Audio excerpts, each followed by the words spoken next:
Episode 26. Aku masih mencintaimu, POV Author. Dan tuman musik memekakan telinga, sorak-sorai dan suara saling tertawa bersahutan. Aroma alkohol dan nikotin sudah bercampur menjadi satu di ruangan gelap remang-remang itu. Seorang pria menuangkan anggur ke dalam gelas. Kemudian meminumnya sekali tenggang.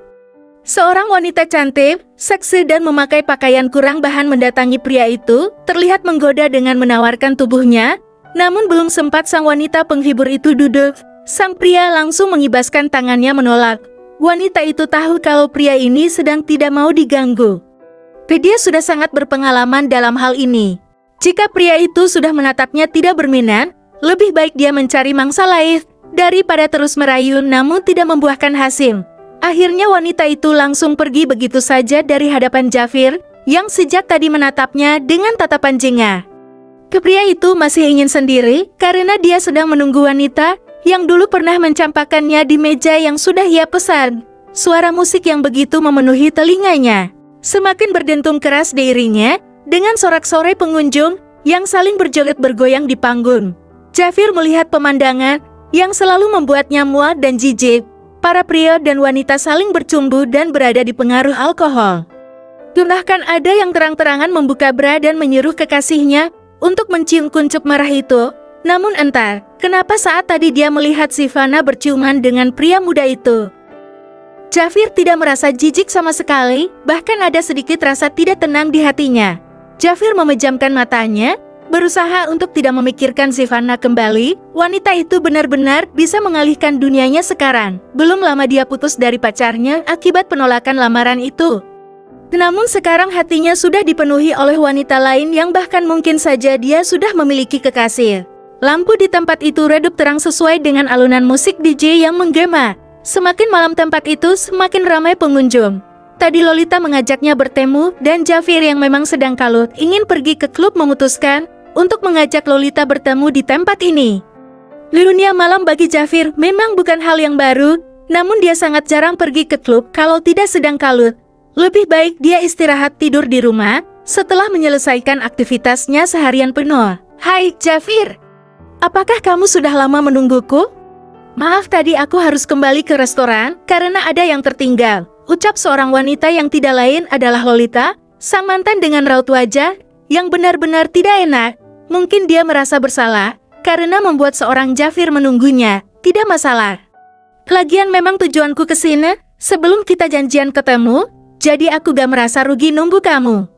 Lolita tersentak mendengar jawaban dari pria yang masih dicintainya itu. Awalnya dia pikir Jafir sengaja mengajaknya bertemu di tempat ini.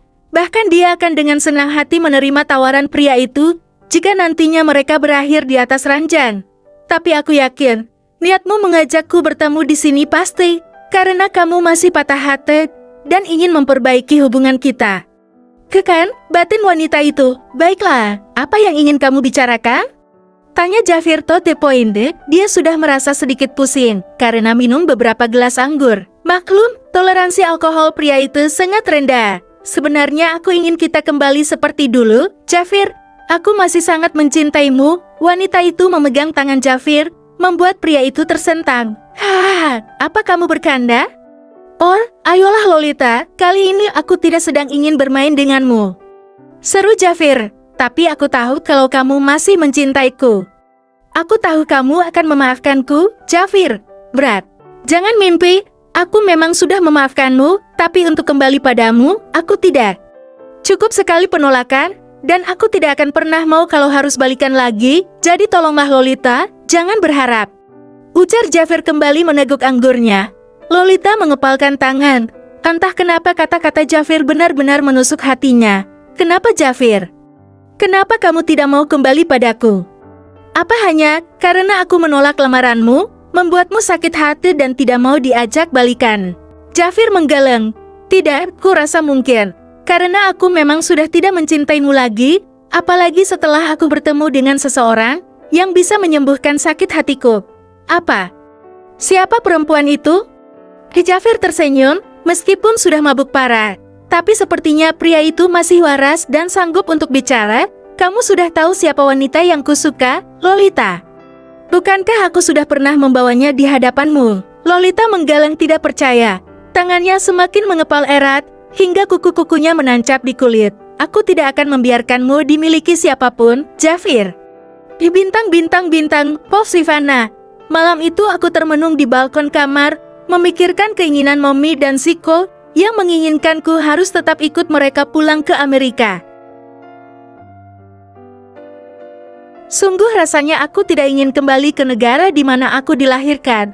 Bukan, karena banyaknya kenang-kenangan di sana, namun aku sudah mendapatkan pekerjaan yang layak, dan di perusahaan yang besar dan maju, tentu saja aku tidak akan menyia-nyiakan kesempatan ini. Akar. Tiba-tiba ada sebuah lengan yang melingkar di perutku dan sebuah dada bidang menabrak punggung.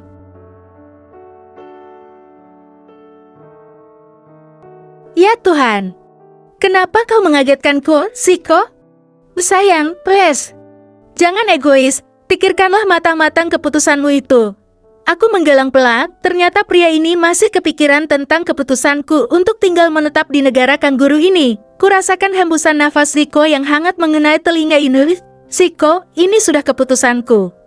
Pulanglah ke Amerika bersama Mommy. Aku di sini baik-baik saja. Kulepaskan tangan kekar itu dari perut. Meskipun Zico enggan melepas, tapi aku tetap memaksa. Aku berbalik menatap Zico yang sudah terlihat kacau. Tapi aku tidak akan kembali tanpa dirimu, sayang. Wajah Zico begitu muram, sebenarnya aku sangat tidak tega melihat wajahnya, yang terlihat sedih seperti ini. Kita masih bisa komunikasi lewat ponsel, masih bisa saling berkunjung. Kulihat Zico menarik rambutnya. Zizi, jangan egois. Zico, sebenarnya kamu yang egois. Bentakku sedikit menyentak tangannya yang memeluk pinggangku. Tidak Zile, aku sangat mencintaimu, aku tidak bisa jauh darimu. Bisa, setahun kita bisa menjalani hubungan jarak jauh. Tapi, tiba-tiba suara dering ponsel berbunyi, kulihat ponselku di atas nakas layarnya berkedip. Ku berjalan masuk ke dalam kamar dan segera melihat siapa yang menelepon. Jafir, kenapa dia meneleponku malam-malam begini? Halo Zizi, tolong aku. Jafir meminta tolong? Memangnya dia kenapa? Tak ada apa tuan, Jafir? Aku masih berbahasa formal, karena biar bagaimanapun dia memang atasanku. Bisa kamu ke tempat klub XX, aku sedang kesakitan. Tolong aku. Aduh, ada apa ini? Kenapa Jafir meminta tolong padaku? Tiba-tiba aku merasakan tangan Zico melingkar di bahu dan dia merebut ponselku dan mematikannya. Aku tahu itu dari pria yang tadi pagi, kan? Jafir sedang dalam masalah, aku harus menolongnya, Zico. Tidak, buat apa menolongnya, lagi pula ini sudah malam. Sayang, aku tidak ingin terjadi apa-apa denganmu. Aku janji aku tidak akan apa-apa, please. Aku menatap Zico penuh permohonan. Terdengar helaan napas kasar dari mulutnya. Aku ikut. Bersambung.